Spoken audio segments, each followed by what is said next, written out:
Bonjour à toutes et à tous et bienvenue dans ce nouvel épisode de Lights Out, le podcast 100% Formule 1 qui fait vibrer les moteurs et monte dans les tours. Pour m'accompagner aujourd'hui, Quentin est là. Salut Quentin. Salut Baptiste. Comment ça va, la forme? Bien et toi? Super.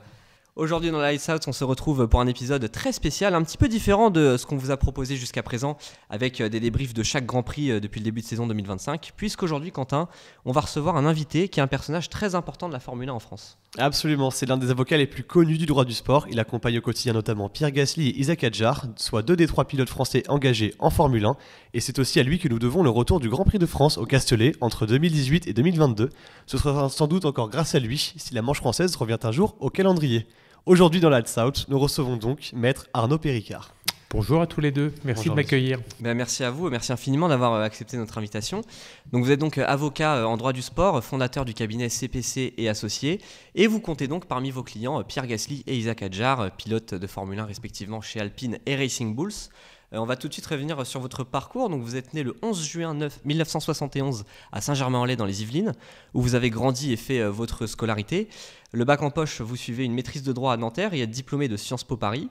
Vous partez ensuite pendant 1 an et demi en Afrique en tant que contrôleur de gestion pour un grand groupe français. Puis vous allez ensuite aux États-Unis pour étudier à l'université de Chicago, où vous avez eu un certain Barack Obama en tant que professeur. Et vous passez le barreau à New York. Vous rentrez en France en 2001 et décidez de vous mettre à votre compte.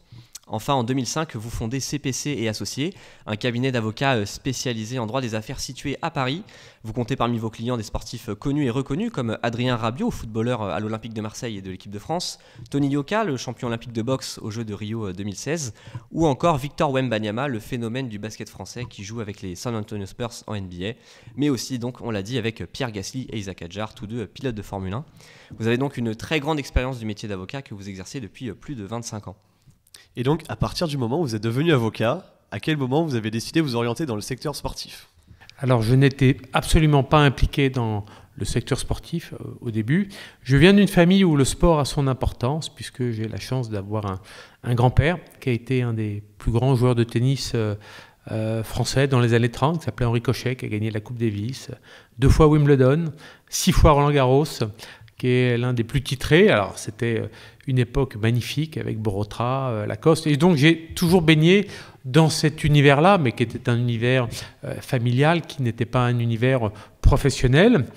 Et puis, j'ai fait ma trajectoire d'avocat spécialisé en droit des affaires aux États-Unis et en France. Et puis, un jour, j'ai eu un premier dossier dans l'univers du sport autour du basketball pour racheter un club de basket à Paris. C'était le Paris Racing Basketball, Paris Basketball Racing, et c'était à l'époque Mark Fleischer qui était l'agent américain de Tony Parker. C'était il y a plus de 20 ans, et j'ai commencé comme ça, mais de manière complètement pas improvisée, mais en tout cas c'était pas prévu. Et j'ai eu une rencontre avec cette personne qui a été très importante pour moi, parce que j'ai vu ce que c'était que vraiment le métier d'agent sportif aux États-Unis. J'ai trouvé que ce type-là était absolument incroyable. Je ne sais pas si vous avez vu le film Jerry Maguire avec Tom Cruise. Je vous engage à le regarder. Tom Cruise est l'agent d'un joueur de football américain. Et ben c'était ça, quoi. C'était un peu ces personnalités fortes en gueule. Et j'ai compris les enjeux un petit peu du sport business à l'américaine. Je me suis beaucoup amusé dans ce dossier, de fil en aiguille. J'ai développé ma pratique autour du sport. Alors, il y a la représentation d'athlètes, mais il n'y a pas que ça. Il y a les événements sportifs, il y a l'accompagnement des marques, il y a participer à des événements sportifs, il y a conseiller des fédérations, des ligues, ce qu'on appelle des ayants droit sur les droits télé, des médias. Voilà. C'est une pratique très variée et qui a la particularité, c'est que c'est un univers évidemment qui plaît beaucoup à tout le monde. Donc c'est comme ça que ça a commencé. Alors, donc vous comptez donc parmi vos clients Pierre Gasly et Isaac Hadjar. Comment est-ce que vous les avez connus et comment vous avez commencé à travailler avec eux? J'ai rencontré Pierre à travers sa maman, Pascal. Très souvent, d'ailleurs, dans les sportifs de haut niveau, le premier contact se fait souvent avec la maman. Ce sont souvent les mamans qui sont à l'origine des carrières parce que, historiquement, accompagner dans le foot, c'est aussi Adrien Rabiot, Véronique Rabiot. Ça s'est fait comme ça. Et donc, j'ai rencontré Pascal qui m'avait sollicité. Pierre devait avoir 17 ans. Et à l'époque, c'est très compliqué de rechercher des financements quand on veut bâtir, surtout dans les sports mécaniques, une trajectoire et avoir la possibilité peut-être d'aller en F1. Donc on s'est rencontrés comme ça. On a essayé d'aider dans la recherche de partenariats, de structurer une démarche juridique, d'encadrer juridiquement, puis après fiscalement, et de fil en aiguille, évidemment, les choses ont plutôt bien tourné pour Pierre, pour toute sa carrière. Donc ça s'est fait comme ça. Ça fait plus de 10 ans maintenant qu'on se connaît, et c'est aussi une histoire de famille, parce que je suis très proche de ces 4 frères et de ses 2 parents qui sont vraiment des amis et des amis proches, Jean-Jacques et Pascal, et on s'amuse beaucoup. Voilà. Et c'est vraiment une relation professionnelle qui est devenue, c'est peut-être pas bien de dire ça, mais une relation amicale, voire presque familiale. Et pour Isaac Adjar, comment est-ce que vous l'avez connu ? Isaac Adjar, c'est une fois qu'on a fait un petit peu ses preuves dans cet univers de la F1, on n'est pas beaucoup à avoir un tropisme F1 dans nos métiers d'avocat ou dans nos métiers juridiques. Donc ça s'est fait par sa maman, Randa Adjar, qui m'a sollicité, parce que quand on est un jeune pilote dans une filière de F3, puis après de F2, il y a des choix à faire, il y a des encadrements. Vous êtes également très sollicité, et il ne faut pas se tromper, parce qu'il y a aussi dans ce sport, comme dans le football, parfois des rencontres qu'il faut mieux éviter de faire, et l'avocat il est là pour quelque part, alors avec un petit peu plus d'expérience que je n'avais il y a une dizaine d'années ou une quinzaine d'années, mais pour aider à conseiller, à faire les bons choix, à rencontrer les bonnes personnes et à structurer. Avec Isaac, on est dans une histoire qui a été une histoire, c'est toujours très compliqué. C'est dur, c'est un univers qui est très très dur, honnêtement. Je crois qu'on n'imagine pas à quel point c'est dur. Et puis on a de la chance parce que les choses se passent bien. Super. Et alors donc transition parfaite, quel est le rôle spécifiquement d'un avocat pour un pilote de Formule 1 ou un sportif plus largement, et quelles sont les différences notables entre un avocat et un agent par exemple ? Alors, moi, l'avocat n'est pas ni agent ni manager. Ça, c'est très important. Chacun est dans son rôle parce que l'avocat doit garder son libre arbitre, doit garder son indépendance. Et comme il n'est pas intéressé par un pourcentage, comme peut l'être un agent est intéressé sur le pourcentage des gains ou des recettes, ce que n'est pas l'avocat. Donc ça lui donne quelque part une liberté et une indépendance d'esprit qui est importante, donc une indépendance de jugement. Et ça, c'est très important, ça fait également partie de nos règles déontologiques. Donc nous, on travaille évidemment aux côtés d'agents de foot, de rugby, de basket, c'est notre métier, on les défend, on a des agents étrangers, des agents français, c'est une activité de service économique. Et dans la F1, l'avocat, il est vraiment là pour cadrer, pour aider à faire les bons choix, pour donner des conseils, pour faire le point. Randa Adjar, par exemple, est la manager de Zach, et moi, je suis son conseil. Donc, je suis là, quand elle a besoin de moi, je suis là pour cadrer les discussions, je suis là pour l'accompagner dans les discussions, comme on l'a fait avec Red Bull. Pierre a une organisation qui maintenant est beaucoup plus structurée, organisée, avec un pilote de F1, c'est une petite PME, avec des salariés, il faut gérer les réseaux sociaux, il faut gérer, il a un manager qui gère évidemment ses partenariats commerciaux parce qu'il y a des activations à faire, ils viennent sur les grands prix et il faut s'occuper d'eux, le pilote n'a pas le temps, ne peut pas faire ça, et puis c'est pas son métier, quelque part il doit se concentrer sur la course, il a des obligations évidemment, mais chacun est à sa place, il a son photographe, il a l'avocat qui est là pour cadrer les discussions, les échanges, donner son conseil, et l'avocat, il n'est pas là pour faire plaisir. Il est là aussi pour dire les choses, pour être le bad cop, comme on dit, ou le bad guy de temps en temps. Donc c'est aussi le rôle que je dois, moi, prendre de temps en temps. Être là pour faire en sorte que, si le client le souhaite, les deals se fassent, mais parfois ne se fassent pas parce que ce ne sont pas de bonnes opportunités. D'accord. Et donc justement, concernant ces deals, ces activations et ces enjeux, à quel moment en fait intervenez-vous sur des négociations ou par là ? Alors, c'est mieux d'intervenir le plus en amont possible qu'une fois que le contrat a été signé. Non, mais j'ai connu des cas où, sur d'autres pilotes où le contrat était déjà signé, on me demandait mon avis. Ça ne sert pas à grand-chose, là, pour le coup, de donner son avis. Moi, je veux être impliqué le plus en amont possible. parce qu'il faut gérer les périmètres de droit, il faut gérer les géographies, il faut gérer les exclusivités, il faut gérer la relation tripartite entre les détenteurs de droit, l'écurie, les annonceurs de l'écurie, les annonceurs de la Formule 1 aussi. On peut avoir aussi des problèmes éthiques parfois. Donc le plus en amont on est impliqué et le mieux c'est. Et c'est comme ça que d'ailleurs ça se passe avec Isaac ou avec Pierre. Il peut y avoir des déclarations d'intérêt, on en parle évidemment. Il y a aussi des problématiques fiscales qu'il faut optimiser. Et puis il y a un nouveau paramètre sur lequel moi j'insiste beaucoup, c'est le temps. Quel est le temps disponible? Parfois on peut avoir un très beau contrat, mais qui va exiger beaucoup de temps. C'est quoi du temps? C'est de l'activation marketing, c'est 4 jours de présence, c'est 8 postes à faire à des fréquences qui sont régulières. Or, un pilote, il n'a pas le temps de faire tout ça. Donc, il faut que tout ça s'intègre également dans un horizon de temps qui est très contraint. Aujourd'hui, c'est 25 Grands Prix. Donc, 25 Grands Prix, c'est 25 semaines immobilisées. Vous rajoutez dans le calendrier les temps de simul qu'il faut faire, donc de simulateurs, et c'est généralement en Angleterre que ça se passe. Et le peu de temps libre que vous avez, je vous promets que le pilote, quand il a un peu de temps libre, il a envie de se changer les idées. Il n'a pas trop envie de faire d'activation marketing. Aujourd'hui, vous communiquez quotidiennement avec Pierre Gasly et Isaac Hadjar? Alors, on a des boucles WhatsApp. Non, on se parle. Alors, on se parle quasiment de manière hebdomadaire avec Randa Hadjar. On se parle toutes les semaines, évidemment. Là, elle revenait de Jeddah où elle était pour le Grand Prix. Moi-même, je pars au Grand Prix de Miami la semaine prochaine. Voilà, donc c'est aussi important que Zach sente que, comme c'est sa première année, qu'il y a une présence autour de lui. Il en fait ce qu'il veut.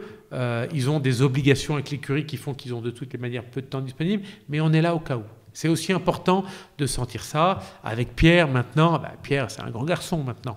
Donc, il n'y a pas besoin. Mais on est toujours là, on se parle.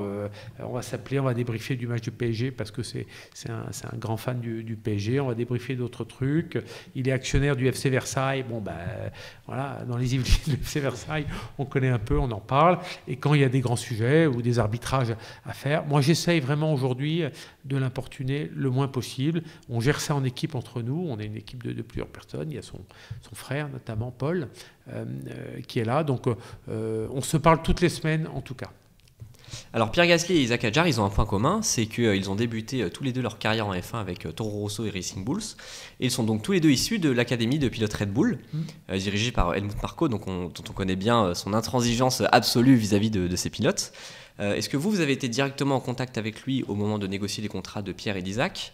Et est-ce que c'est difficile de négocier un contrat avec Red Bull? On ne négocie pas un contrat avec Red Bull. Non, c'est vrai. C'est important. C'est une relation de confiance avec Red Bull. Et c'est comme ça qu'il faut voir. On n'est pas dans un rapport de force. C'est pas vrai. C'est ce qu'on appelle un contrat dit léonin ou d'adhésion. C'est-à-dire que quand Red Bull vous propose un contrat, et vous pouvez partager ça avec tous les pilotes qui ont signé en contrat de filière chez eux. Pour d'autres écuries, c'est plus compliqué. Vous vous rappelez l'affaire Piastri avec Alpine. Bien sûr, ouais. Voilà. Mais le pouvoir d'attractivité de Red Bull étant tel, et étant très certainement la filière la plus structurée et avec le plus de moyens, quand on vous propose un contrat de filière chez Red Bull, vous prenez. Après, une fois que vous avez signé, et c'est comme ça que ça se passe à chaque fois, il y a, en fonction des performances, des ouvertures pour renégocier, pour rediscuter, pour faire le point. Et c'est ça la méthode Red Bull. C'est on signe et on discute après. Avec d'autres écuries, c'est on discute d'abord et on signe. Et parfois on ne signe pas. Piastri. Voilà, où on signe quelque chose d'imparfait ou d'incomplet, malheureusement. Donc ça, ce sont des choses qui arrivent.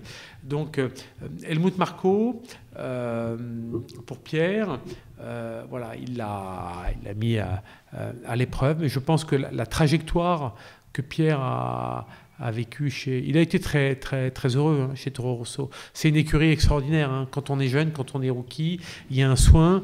Il y avait un team principal qui était Franz Tost, qui a fait moi, j'ai vu son pot de départ, c'était l'année dernière à Abu Dhabi, j'y étais. Il faut voir comment tout le monde lui a souhaité au revoir. C'est un signal. Ça veut dire que les gens c'est quelqu'un qui est absolument d'humain, qui a toujours encadré ses rookies, moi j'ai vécu un épisode qui était un épisode compliqué quand Pierre, quand il est chez Red Bull et qu'il se fait sortir de chez Red Bull pour retourner chez Racing Bull, c'était pas simple. Mais ils l'ont accueilli comme un des leurs. Il a dit, tu reviens à la maison. Et ça l'a remis en confiance. Il a fait des performances. Il a pu gagner son premier GP. Et quelque part, ce sont des parcours parfois, je ne vais pas dire de souffrance, parce que c'est quand même une chance incroyable que de pouvoir être pilote de F1. Mais ça fait partie des trajectoires difficiles. Et Red Bull, c'est une filière difficile, peut-être plus difficile que les autres, mais ça forme de sacrés pilotes.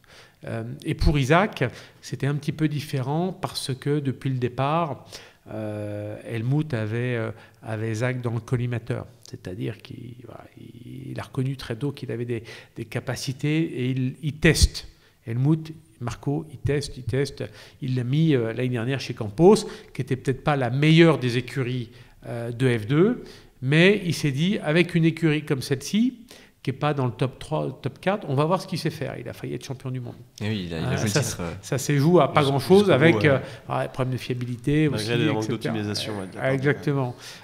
Et c'est comme ça qu'il teste les qualités de ses pilotes. Il les met à l'épreuve. Écoutez, c'est quand même quelqu'un... vous savez, il n'y a que le résultat qui compte. Hein. Donc quand on voit ce qu'il a fait avec Max ou avec d'autres pilotes... Bon, voilà, et ce qu'ils sont devenus, donc il n'y a que le résultat qui compte. On peut toujours dire un mot sur la méthode, mais la performance est là, quoi. Alors à propos des contrats, est-ce qu'il y a des nouveautés qui sont apparues dans les contrats récemment qui n'existaient pas il y a 10 ou 15 ans? Alors, il y a évidemment des nouveautés, parce que il y a 10 ou 15 ans, on était encore sous l'ancien régime Bernier-Ecclestone, où tout ça se faisait un petit peu... comme on voulait. Moi, Bernier Ecclestone, si je peux me permettre une aparté, c'est l'une des personnalités que j'ai rencontrées dans le monde du sport qui m'a le plus marqué. C'est un personnage hors norme, de roman. Et alors tout le monde disait, il est très dur, c'est un tyran, etc. Déjà, avec ses équipes, il avait une forme de paternalisme. Je pourrais comparer à Loulou Nicolin dans le foot. Tout le monde disait, c'est un fort en gueule. Ouais, mais sauf que les gens qui travaillent avec lui, vous regardez, ils sont là depuis 20 ans, ils n'ont pas bougé parce que c'est quelqu'un de très affectif dans le travail. Et Ecclestone, c'était pareil. Mais une personnalité dans le business qui était ingérable. Je me souviens, peut-être qu'on en parlera tout à l'heure, mais les premiers contrats que j'ai reçus pour le Grand Prix de France de Formule 1 en 2011, j'ai reçu 3 contrats avec 3 prix différents dans la même soirée. Alors c'est très drôle que vous en parliez parce que justement j'ai relevé, vous en aviez parlé dans une précédente interview pour l'équipe, effectivement vous aviez expliqué que vous aviez reçu 4 fax, 4 contrats et 4 montants différents. Est-ce que justement vous pouvez nous raconter un petit peu cette anecdote? Oui, on était en train de négocier avec la FOM, donc le premier retour qui n'a malheureusement pas pu avoir lieu, donc on est sur la section 2010-2012, et il m'envoie effectivement 4 contrats, je suis en fax. En fax, on est loin des emails et tout ça. En fax, je suis à l'hôtel à Nice. À l'époque, de mémoire, j'organise les championnats du monde de patinage sur glace. C'est en 2010. Donc, je suis dans des univers complètement opposés. Et je reçois dans mon hôtel 4 fax différents. On me monte 4 fax avec à chaque fois 4, ce qu'on appelle le prix de plateau. Le prix de plateau, c'est ce qu'on doit payer pour avoir la possibilité d'héberger l'événement. Des prix de plateau très élevés. Et j'ai 4 montants différents sur 4 fax différents. Et là, je me dis, ça a l'air compliqué. et le type vous dit, non, mais ça a monté, non, mais c'est comme ça. C'est comme ça. Donc, c'était assez atypique. Et alors, pourquoi il y avait 4 prix différents, du coup? Parce qu'il était comme ça, Bernier Ecclestone. Il changeait d'avis toutes les 5 minutes. Il négociait tout. S'il estimait qu'on ne lui avait pas répondu assez vite, si vous ne prenez pas, je vous donne un exemple, 20 millions tout de suite, ça sera 22. Ou alors ça sera 20 avec une indexation à 10%. Tout était comme ça. Donc évidemment, c'était fait pour créer une forme de disruption, un peu de foutoir dans les négociations. Donc il fallait être relativement serein. Mais c'était une personnalité terriblement attachante. Et moi, je me souviens... J'ai connu les anciens locaux de la F1 et les locaux actuels. Les locaux actuels, ils sont près de Piccadilly Circus. Évidemment, on est dans un truc j'ai envie de dire à l'américaine, il y a 300 personnes qui bossent maintenant. Moi, j'ai connu les locaux à Princess Gate, où il y avait 15 personnes, une salle de réunion avec des posters de femmes dénudées Playboy partout dans la salle. Carrément. Donc, ouais, carrément. Et une caméra. C'est-à-dire que vous étiez en train, moi je discutais avec la directrice juridique, qui est devenue une amie par la suite, et puis à un moment, en fait, il vous regardait par la caméra, et puis il venait, il dit tout va bien, tout se passe bien, il montait une tête et tout, etc. Donc c'était complètement surréaliste comme univers, un peu à l'ancienne, mais moi j'ai beaucoup appris au contact. Voilà, la F1 d'aujourd'hui, c'est lui. On lui doit ça. C'est lui qui a cru dans ce produit, et c'est lui qui a fait aujourd'hui, évidemment, ce qu'elle est devenue, avec l'aide de Liberty Media depuis maintenant 6 ou 7 années, quoi. Alors du coup, on va rester un peu plus sur ce rôle lié au Grand Prix de France et à la F1 en général. Donc, en plus d'accompagner les pilotes, notamment Pierre Gasly et Isaac Hadjar, vous avez eu un rôle tout aussi important pour la Formule 1 en France, puisque vous êtes l'un des grands artisans du retour du Grand Prix de France en Formule 1 en Castellet en 2018. Est-ce que vous pouvez nous raconter, du coup, alors après cet épisode 2010-2012 d'Ecclestone avec les 4 fax différents, comment se sont déroulées les négociations a posteriori pour 2018 ? C'est une grande fierté. Et c'est une grande frustration, une grande déception, le Grand Prix de France de Formule 1, parce que c'est 15 ans d'engagement professionnel. En plus, quand on est fan, c'est 15 ans où on s'est dit il ne faut pas lâcher. Et je pense que notre pays n'a pas compris. Pas compris aujourd'hui. Quand on voit aujourd'hui l'attractivité de la F1, ce que ça représente une manche de F1, la chance d'en avoir une dans un pays, il y en a 25 dans le monde, se dire on est passé à côté de ça, c'est une grande déception. Alors effectivement, la France, je crois que le dernier Grand Prix se tient à Manicourt en 2009, je ne vais pas dire de bêtises, dans un schéma économique où la fédération est le promoteur, et ça fait faillite, ça ne marche plus à Manicourt. Et donc on me demande, avec un petit groupe de travail sous l'égide du Premier ministre, de réfléchir aux conditions. Il fallait un juriste un peu spécialisé en droit des affaires sportifs, de regarder une mécanique dite d'alternance avec Spa. Spa Grand Prix, donc une année sur 2 pour maintenir un équilibre économique. Il fallait que ça ne coûte pas trop cher à l'État. Donc on travaille et on s'amuse bien parce que on va à Spa, on commence à travailler avec les gens de Spa, on regarde tout ce qu'on peut faire. Toute la communauté du sport méca, la presse et tout le monde se met derrière nous parce que tout le monde avait envie de retrouver. Donc c'est ça qui est sympa dans l'univers de la F1, c'est que tout le monde est très, très supportif. Et puis donc on discute avec David Douillet, qu'on connaît bien dans les Yvelines aussi, qui était ministre des Sports, et son directeur de cabinet, qu'on connaît bien aujourd'hui parce que c'était Gérald Darmanin à l'époque. Et on travaille ensemble. Non, mais c'est dingue, on travaille ensemble sur ce projet-là. Mais ça a été politisé.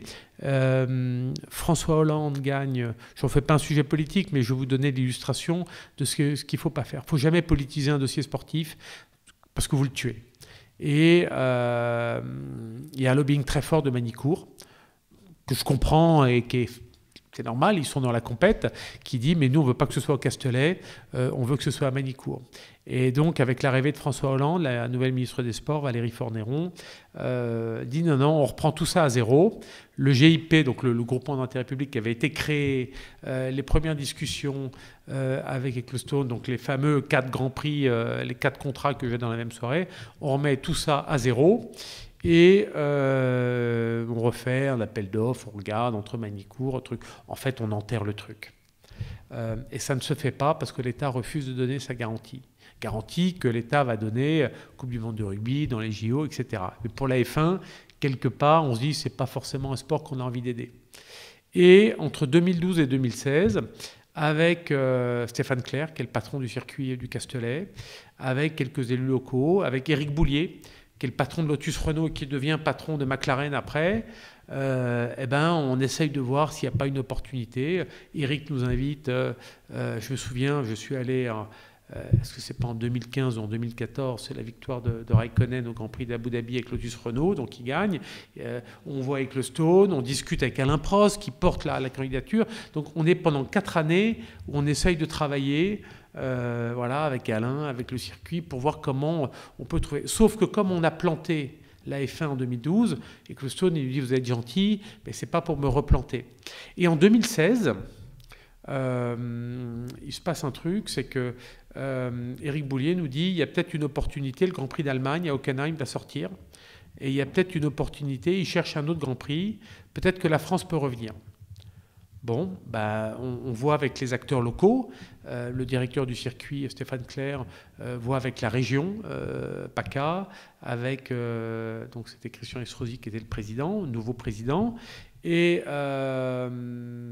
il s'avère qu'il y a un drame qui intervient en juillet 2016, de mémoire, c'est le 14 juillet, c'est l'attentat meurtrier de Nice. Et ça meurtrit complètement la région. Et je dois dire que les décideurs politiques de l'époque disent il faut qu'on ait une politique de grands événements sportifs, culturels ou autres pour refaire venir des touristes dans la région. Et je trouve que c'est très smart à l'époque. Et donc il y a les corrigies d'Orange sur le culturel, il y a évidemment un Grand Prix de France de Formule 1. Et donc le projet est réactivé comme ça. À l'origine, il y a un drame. Et de ce drame, on se dit il faut qu'on redonne un peu de tonus à notre territoire. Et donc, j'organise une visite complètement secrète. Le gouvernement français n'est pas au courant. Le secrétaire d'État au sport n'est pas au courant. On va à Genève, au siège de l'AFIA. On va voir Ecclestone, on va voir l'AFIA. On y va avec donc Christian Estrosi et Éric Boulier. Et on va commencer les discussions. Et ça commence comme ça. En 2017, on crée le véhicule, c'est-à-dire le groupement d'intérêt public avec la région, hein, qui incube tout ça. Et puis après, on a de la chance et de la malchance dans cette aventure. 2018, super première édition, le retour, grand succès populaire, mais très compliqué dans la gestion des mobilités. Ouais, un désastre. C'est un des gros points noirs. Un désastre.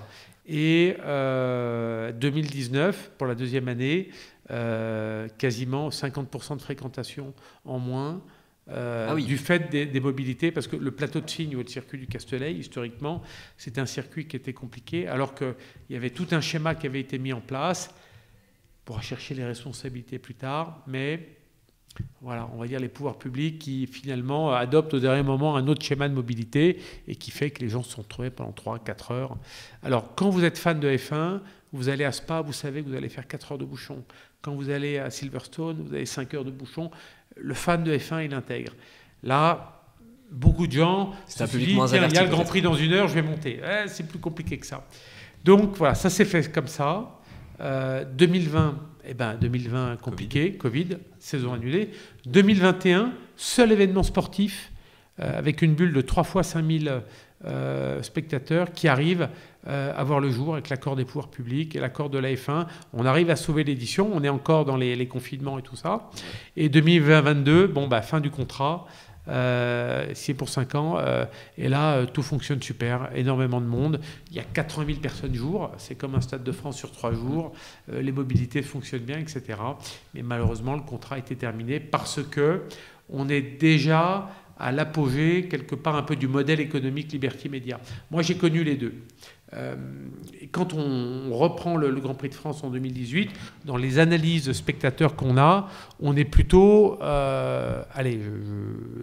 du mâle blanc de 50 ans avec son enfant. Pardon de le dire comme ça, mais c'est un peu ça. 2022, on est sur du teenager, on est sur des jeunes, on est sur des familles, on est sur le produit s'est complètement développé. Et le problème, c'est que absence de soutien financier de l'État, les collectivités ne pouvaient plus porter toutes seules le montant du prix de plateau. Donc l'équilibre économique est devenu compliqué. Et face à des offres, le Grand Prix du Qatar arrive, le Grand Prix d'Arabie Saoudite, voilà, des gens qui payent 3 fois plus que vous. La messe est vite dite. Et donc c'était plus une question de mobilité, c'était une question de non, sous à la fin. Non, ça avait été réglé. Et avec le Grand Prix de France, il y avait aussi le Grand Prix de France historique qu'on avait fait revenir. Alors, première année était un peu compliquée. L'année dernière, 76 000 spectateurs très en 2 jours. Et cette année, ça va être super. Il y a Charles Leclerc qui vient. Donc, ça va être un projet absolument exceptionnel. Donc, ça fait partie de l'héritage aujourd'hui. Alors, est-ce que ça reviendra ? Moi, moi, j'ai bon espoir que, voilà, j'ai notamment aidé au début du deal LVMH F1. Voilà, c'est une chance incroyable, mais moi, ça me rend dingue quelque part. C'est qu'on ne se rend pas compte en France à quel point c'est quelque chose qui... voilà, on a un sponsor comme LVMH ou les maisons du groupe LVMH, enfin, c'est un truc de dingue. On a 3 pilotes, on a une écurie, on a des ingénieurs qui sont dans toutes les écuries, on a des patrons d'écuries. Et on est le berceau du sport automobile aussi. On est le berceau du sport, du GP, du Grand Prix. Fred Vasseur, qui est directeur aussi du... Laurent Mekies. Laurent, chez Racing Bull. On a des gens qui sont partout et qu'on n'ait pas de Grand Prix. Quand on voit que l'Italie en a 2, quand on voit que l'Espagne va en avoir 2 pendant une année entre Madrid et Barcelone, et qu'ils ont compris que c'était un outil de soft power et que c'était important, et ben ça me rend dingue de m'être battu pendant 15 ans de ma vie, pour faire revenir la F1 en France avec d'autres, et qu'aujourd'hui, quelque part, on dise bon, c'est pas bien, on peut peut-être faire de la formule électrique, la bagnole, c'est pas bien. On est un pays de sport et de tradition automobile, il ne faut pas l'oublier. Alors justement, est-ce que vous avez été contacté récemment au sujet d'un potentiel retour du Grand Prix de France, ou est-ce que vous essayez de votre côté de porter un projet où est-ce qu'on en est actuellement Non, il y a eu, après le Castellet, en 2022, le président de la République, évidemment, moi j'ai été au contact avec les services de l'État pour voir il avait confié une mission à la FFSA, donc à Nicolas Deschaux et à Christian Estrosi, pour voir comment on pouvait éventuellement reconfigurer ça. Il y a une étude qui a été faite par les services de l'État. Il y a eu, en fait, je sais que la CO et les circuits Bugatti au Mans, on dit qu'ils n'étaient pas véritablement intéressés. Manicourt est intéressé, mais ça nécessite un plan d'investissement, je crois, très conséquent pour remettre le circuit à niveau. La F1 d'aujourd'hui, en termes de cahier des charges, ça n'a rien à voir. Et surtout dans les cahiers des charges tels qu'on l'avait eu, il faut une présence aéroportuaire, il faut une présence hôtelière très importante. D'où le développement des circuits urbains. Alors après, on peut avoir un débat sur l'intérêt sportif du circuit urbain. Et il se tient ce débat, et on peut l'avoir, parce qu'honnêtement, sur certains circuits, il y a à redire. Mais donc il y avait, je sais que la F1, son rêve ultime, ce serait Paris et la région parisienne. Il y avait un plan B qui était Nice, où il y avait un projet qui avait été réfléchi, et c'était vraiment pas idiot, parce qu'il y a un hôtel, il y a des trucs, on est sur la Riviera, il y a une proximité avec Monaco aussi qui pose un peu question. En France, à mon avis, c'est Paris ou nulle part ailleurs. Je vois pas très bien où est-ce que ça pourrait aller d'autres. Alors, est-ce que le fait qu'on ait aujourd'hui le groupe de Bernard Ernault qui est dans la F1 et sur un contrat d'une dizaine d'années, est-ce que ça peut aider ? Peut-être, je l'espère. En tout cas, ça peut être quelque chose. Il faut d'abord que ce partenariat s'installe bien, et une fois que ça sera le cas, il faut le voir. Mais on ne sera pas sur, à mon avis, la construction d'un circuit pérenne. On sera sur quelque chose de plus, un peu comme Miami, quelque chose de plus hybride. Est-ce que ça sera dans les rues de Paris ? Compliqué dans les rues de Paris. Ça va être compliqué. Est-ce que ce sera à côté de Paris ? Ça peut se discuter. Moi, je le souhaite, j'en rêve. On avait fait tout le travail. Donc, un jour, on m'a dit, quand le projet en 2012 s'est arrêté, il m'a dit, ne garde pas espoir. Un jour, tu auras un alignement de planètes et tu ne sais pas pourquoi. Et c'est ce qui s'est passé en 2016. C'est ce qui va se repasser. Donc, il faut qu'on continue à travailler sur ce projet. Et puis, un jour, j'ai bon espoir que ça reviendra. Et pour vous, votre avis personnel, c'est quoi la meilleure destination en France pour accueillir un Grand Prix de Formule 1 ? Bon, par rapport aux critères de la F1, je pense que si on avait un circuit à Paris aujourd'hui, ou en banlieue parisienne, mais dans une banlieue dite attractive, le projet qu'avait fait d'ailleurs le département des Yvelines il y a 10 ans, sur la reconversion de sites industriels, c'est-à-dire Flins, c'était un projet très intéressant, j'avais trouvé. Bon, malheureusement, il y a eu de l'opposition politique, mais aujourd'hui en Ile-de-France, on va avoir des zones ou des friches industrielles qu'on peut facilement reconvertir. On peut faire des structures d'accueil qui soient hybrides, temporaires. Ça peut très facilement se monter et se faire. Il ne faut pas être trop loin de Paris. Mais dans un rayon d'une dizaine ou d'une quinzaine de kilomètres, c'est tout à fait quelque chose qui peut s'envisager. Et donc, lors du Grand Prix de Monaco 2023, ce fait, vous aviez pu rencontrer Stefano Domenicali, Oui. un peu fraîchement nommé directeur de la Formule 1, pour discuter justement d'un éventuel retour de ce Grand Prix de France. Est-ce que vous pouvez nous en dire un peu plus sur ces discussions, la tournure que ça avait, et s'il y a un réel intérêt aujourd'hui de la part de la FOM pour réintroduire... La FOM, elle va raisonner avec... Aujourd'hui, ils ont beaucoup plus de demandes que de possibilités ouvertes au calendrier. Ils ont 25 dates, c'est déjà énorme, et on est à la limite de l'exercice. C'est-à-dire que vous ne pouvez plus aujourd'hui, vis-à-vis des écuries, des contraintes logistiques, le bilan carbone de tout ça, en termes de déplacement, il faut aussi l'intégrer. Vous ne pouvez plus accueillir qui que ce soit comme nouveau Grand Prix. Donc c'est à la place d'eux. On a vu récemment une déclaration sur le Grand Prix d'Émilie-Romagne, qui est un peu menacé. Certains grands prix historiques, européens notamment, peuvent être menacés. Ça, c'est sûr. Ou alors, nous, on avait inventé cette mécanique dite de l'alternance qui était, je trouve, innovante. C'est que tous les 2 ans, vous gardiez l'intérêt sportif. Économiquement, ça se défendait aussi. Et ça permettait de conserver de l'appétence et du Grand Prix. Et avec Spa, c'était intéressant. Mais si demain... Je fais un peu de prospective. Hein. Vous n'avez plus Max Verstappen. Qu'est-ce qui se passe à Zandvoort, aux Pays-Bas? C'est plus pareil. C'est plus pareil, exactement. Et le Grand Prix va disparaître justement, Zandvoort. Vous voyez déjà. Qu'est-ce qui se passe à Spa? Spa est sauvé par le fait que l'intérêt sportif est superbe et que les pilotes l'adorent sportivement. Mais il n'y a plus de Grand Prix en Allemagne. Hein. Il y avait eu un projet de Grand Prix à un moment avec Magnussen au Danemark. Mais ça ne s'est pas fait. Il y a un Grand Prix en Hongrie. Bon, alors ça marche bien. Il y a un Grand Prix en Autriche, on comprend bien pourquoi. Il y a 2 Grands Prix en Italie, il y en a un qui va disparaître, c'est sûr. Et Madrid a supplanté, et Madrid a tué Barcelone. Et je pense que Madrid étant devenue une capitale emblématique de l'Europe aujourd'hui, ils ont fait un circuit urbain dans Madrid. Et je pense que c'est un Grand Prix qui va bien se développer. Est-ce qu'on va avoir un Grand Prix en Afrique du Sud ou au Maroc? Il y a des projets, mais c'est compliqué. J'avais même été, moi, approché pour un Grand Prix en Éthiopie. Ah, carrément. D'accord, oui, on change beaucoup de décor. Ouais. Bon, vous êtes arrivé aujourd'hui, si on fait toutes les zones du globe, hein, dans les Émirats, vous avez 4 Grands Prix. Je pense qu'on est un peu au taquet de ce qui peut se faire. Pas exclu qu'on ait un 2e Grand Prix en Arabie Saoudite. Oui, avec le circuit de Qiddiya. Voilà, ça peut arriver. Construction. En Asie, il n'y a plus de Grand Prix en Corée. Ça peut revenir. Il n'y a plus de Grand Prix en Indonésie, Malaisie, ça peut revenir. C'est les pays...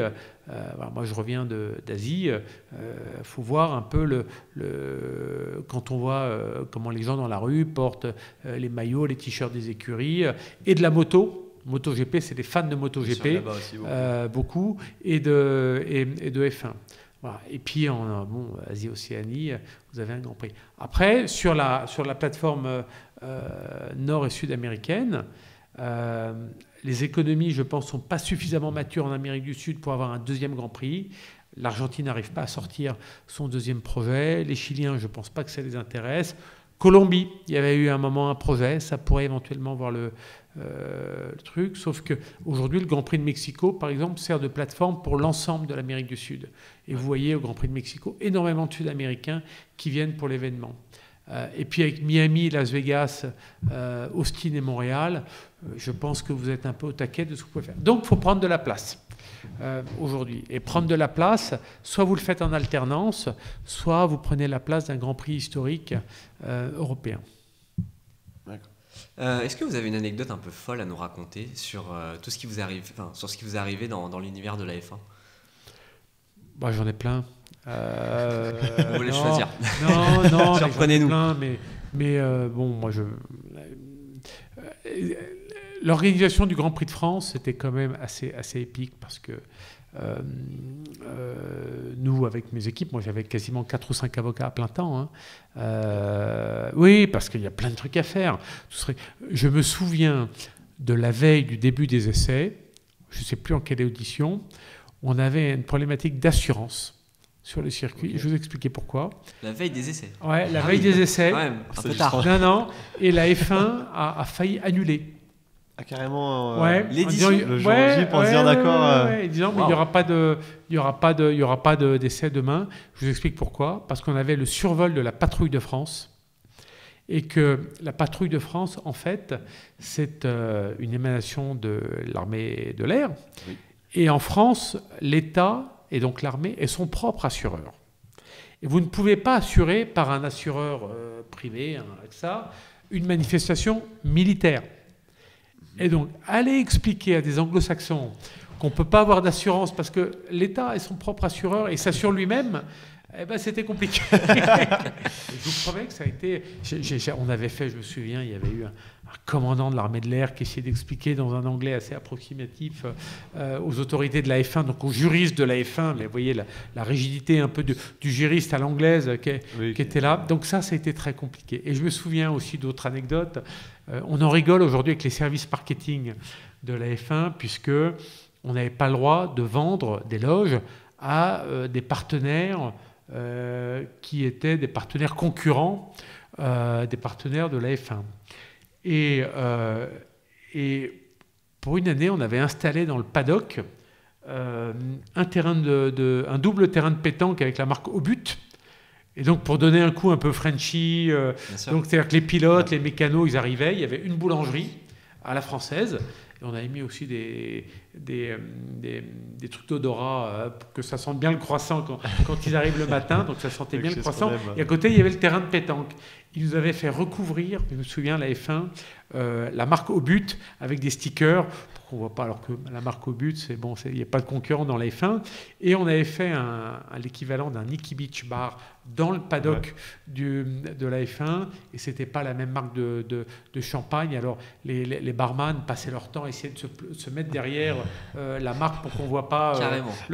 Bon, c'est plein d'anecdotes comme ça qui étaient sympas. Et je me souviens, les gens de la F1 qui faisaient le tour de toutes les loges, dans tout le truc, pour voir s'il n'y avait pas ce qu'on appelle de l'embouche marketing, c'est-à-dire des activations sauvages pour des marques. Donc c'est plein d'anecdotes comme ça. Et puis après, ça a été aussi des très grandes joies, des podiums, des moments de joie vécus avec les pilotes. Ça a été des moments de soutien.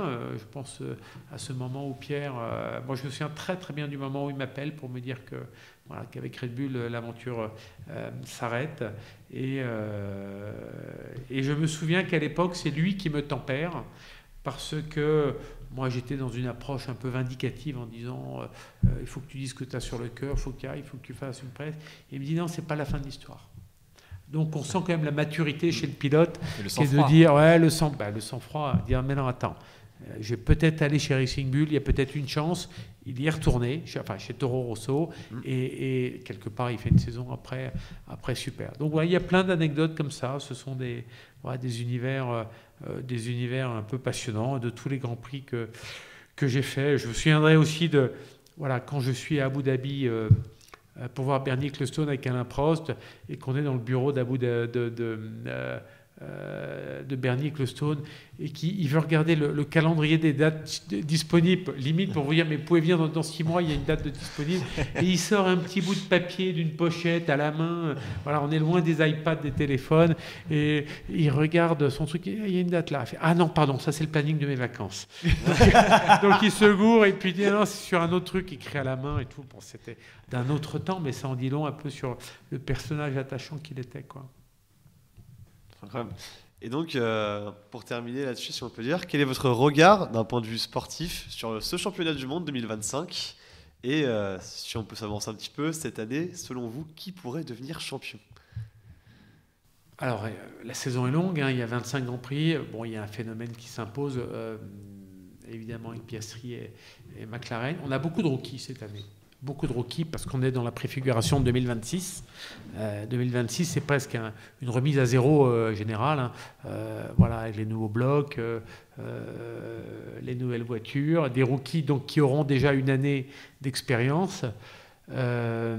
Alors, Alors, évidemment, moi je souhaiterais que Zach, que Pierre, mais que Esteban aussi fasse vraiment la meilleure des saisons possibles. Tout le monde a envie de voir, évidemment, Hamilton sur Ferrari, mais on voit que c'est plus compliqué que ça, avant de domestiquer un nouvel engin. On voit que Verstappen est un type hors norme.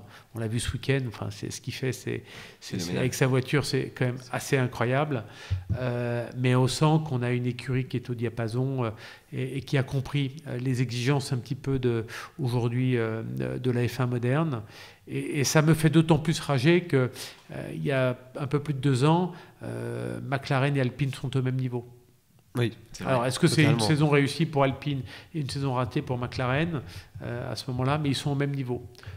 Et on voit aujourd'hui que malheureusement, voilà, les choses ne sont pas tout à fait là en matière de développement. Alors, il faut toujours se méfier des débuts de saison et des impressions. Piastri est dans une super dynamique, mais c'est super long. Il faut gérer tout ça. Il faut gérer la pression de l'écurie. Il faut gérer aussi le fait qu'on peut avoir des évolutions, même si on pense que c'est une année où on aura peu d'évolutions parce que tout est concentré sur le modèle de l'an prochain. Moi, je pense que Charles aussi va nous faire une belle saison et qu'il a envie de montrer avec Hamilton à ses côtés, voilà, qui peut en montrer. Je suis un petit peu moins optimiste chez Mercedes. Voilà, je trouve qu'ils vont beaucoup perdre avec le départ. Ils ont un rookie qui est talentueux, Antonelli. Mais de belles choses. Mais bon, je ne suis pas sûr que ça suffise à porter l'écurie cette année. Donc, je pense que collectivement, étant champion du monde en titre, McLaren va nous faire une grosse saison. Est-ce qu'ils vont résister toute l'année? Est-ce qu'ils vont pouvoir continuer à avoir le même rythme tout au long de cette année? C'est pas sûr. Mais dans la dynamique, est-ce qu'à un moment, d'autres écuries vont pas se dire on lâche et on se focalise sur l'année prochaine? Et si vous devez donner un nom pour le champion du monde pilote? Ah, c'est la question piège.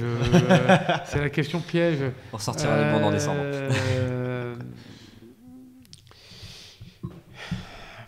Si je suis les stats aujourd'hui, je dirais Piastri, mais je pense que ça serait un truc. Je verrais bien Lando Norris. Voilà, je verrais bien Norris. Il se relève un peu de ses déboires actuels. Ouais. C'est des grands champions. Ils ne sont pas comme nous.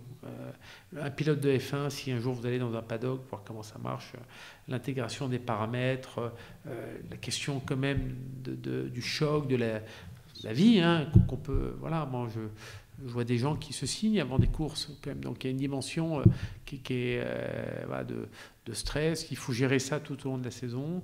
Et je pense que Lando Norris, il va vite rebondir.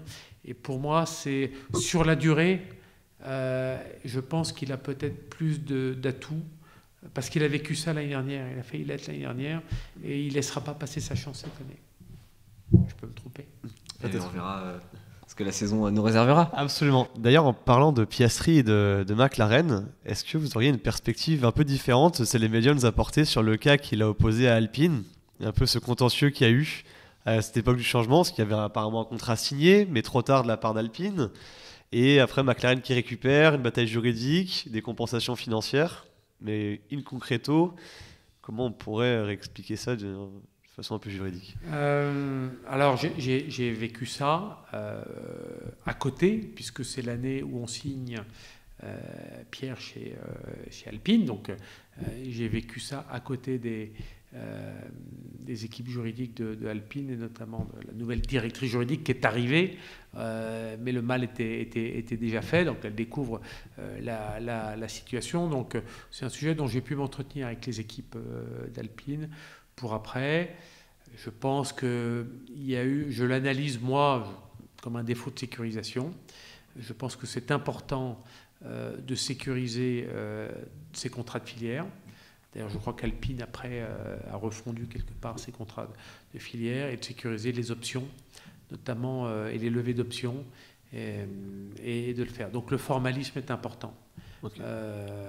Et je pense qu'Alpine a beaucoup appris de cet événement. Je pense qu'Alpine peut se dire qu'il ne s'était pas trompé dans le choix de Piastri, la preuve. Très clairement. Donc, c'est que leur filière de détection, elle est bonne, elle est là, ils avaient clairement le bon profil. Bon, après... Je pense que le reste n'a pas suivi. que le chemin quand même pour être au niveau des meilleurs, il est encore un peu, voilà, il est loin, qu'on est dans un univers anglo-saxon et que quand vous êtes l'écurie française, même si Enstone c'est au Royaume-Uni, bah, ils vous font pas de cadeaux et la F1 est un univers où on fait pas de cadeaux.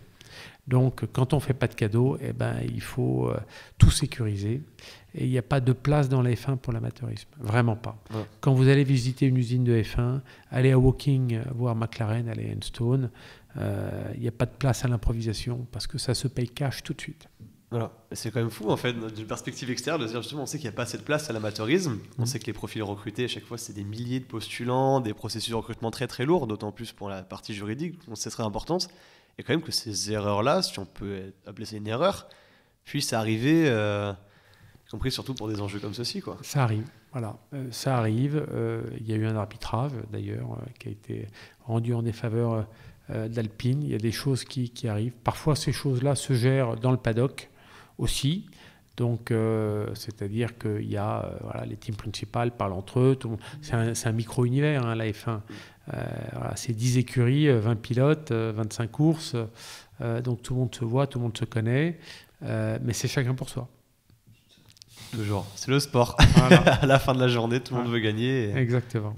Merci Arnaud Péricard d'avoir répondu à toutes nos questions. Ben, merci à vous, avec C'était plaisir. passionnant honnêtement, on s'est régalé. C'était incroyable. C'est la fin de cet épisode. Un grand merci à tous de nous avoir écoutés. Merci Quentin de m'avoir accompagné sur cet épisode. Merci à toi Baptiste. Et un grand merci à Raphaël qui s'est occupé de la réalisation de ce podcast. On se retrouve très très vite pour un prochain épisode de Lights Out. Salut. Salut à tous. Au revoir.